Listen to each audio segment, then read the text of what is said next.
On today's Hiwatt soundbite, we're arranging a better single.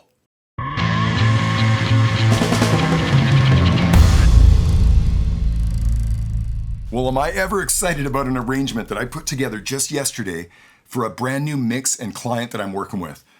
So much so that it's inspired me to want to stop everything for a moment and sort of revisit what I believe to be one of the most important aspects of what we get up to in music production. I'm talking about arranging. If you've been hanging around this channel for any length of time, you know how much I love talking about arranging and why I believe it plays such an important role. In fact, for me personally, this has become probably the most important aspect of doing a production and a mix for someone. And so for today's session, I'm going to share a couple of techniques that are going to help you arrange a better song. Now, this particular arrangement that I put together yesterday is for a single mix. But it really doesn't matter. If someone has commissioned me to produce and mix a song, I open up that multi-track and I study it. I study not only the sounds, but I carefully study the arrangement. And if there's something that I believe that I can do to help that arrangement and to help that song become better, I don't hesitate. I've talked about this in the past. I'll get very aggressive with an arrangement if I believe it's helping the song. If you're producing music, I strongly encourage you to become an expert at arrangement. I believe it'll change the playing field that you're on, no question.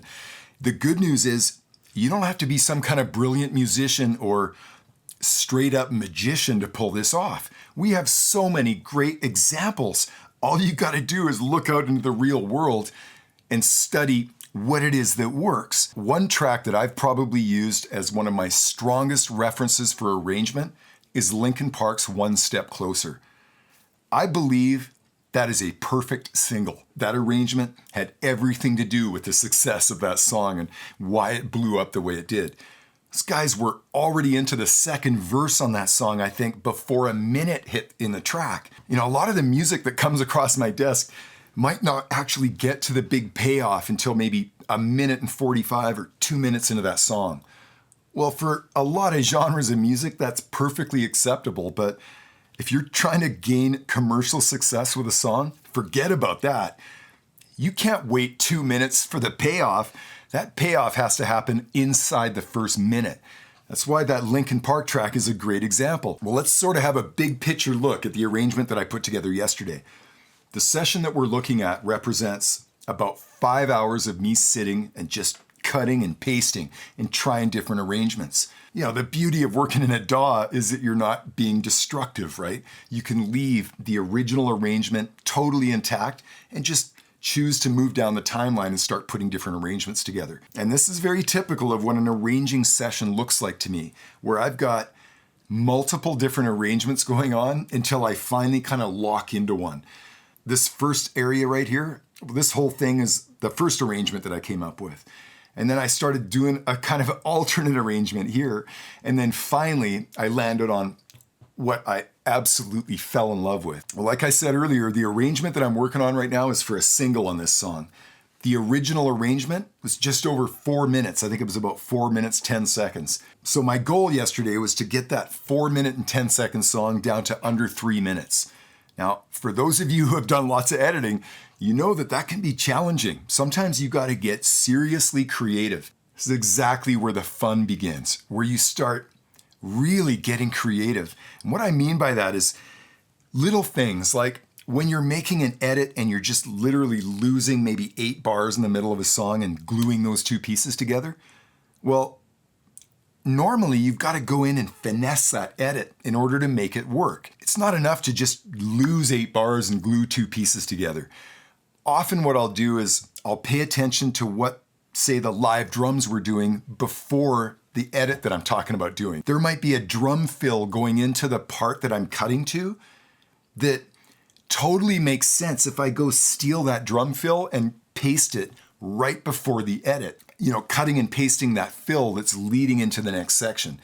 These are the kinds of finesse moves when you're doing arranging that make all the difference. And I strongly encourage you to get creative in this area. One of the benefits that we have as an outside producer looking into a project is that we're not inside that project. When you're going in like I did yesterday and being as aggressive about those edits and chopping chunks of songs out, you risk the idea that you might lose something in that song that's important, like a lyric. There might be a whole section of the song you're cutting out that has an important lyric involved, right? Well, this is where experimentation is just endless. Yesterday's final edit included me taking the second verse, which I completely eliminated from the song, and flying the vocal from the second verse into the bridge. And it was like awesome when I made that discovery. It just worked so well. And literally, I was jumping up and down yesterday when I was working on the edit. And this is exactly what happens all the time. Take advantage of the fact that you're not inside that project. Try experiments, move tracks around. It's important to note that all of these edits I'm working on, as radical as I get, everything is non-destructive. You're not destroying that artist's song. The original arrangement is right there, and you can always go back and reference it. So whether I'm working on a single or an album mix, it really doesn't matter. I approach every production the same way today, where I pay extra attention to that arrangement. In some cases, I get radical with that arrangement, like in yesterday when I'm trying to make a single. In other cases, it might be something as subtle as just losing 4 bars somewhere in a song. The point is that you're taking the time and you're paying attention to that arrangement. Well, just like with yesterday's session, when I finally get that solid arrangement really dialed in and I'm jumping up and down about it, well, then I'll simply just reverse the positions in my timeline. I'll go back and take the original multi-track, the untouched one, and I'll simply just grab it and shift it anywhere but where it was. And I'll take my nice new awesome edit, my arrangement here, and I will simply just grab the whole thing and move it right to bar 1. And then I'll just clean the session up. I'll take the first 2 experimental edits that I did yesterday, and I'll just delete them. But very important, I will keep the original arrangement intact inside the same session. The beautiful thing about leaving the original untouched arrangement on your timeline is that 1, 2, 3 days into some serious mix, you can just go reference exactly that same mix in the original arrangement.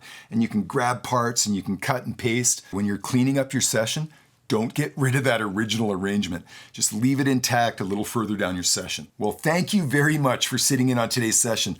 I can't wait to start mixing this new arrangement. When I'm done, the artist gave me the okay to share it on the channel, so please stay tuned.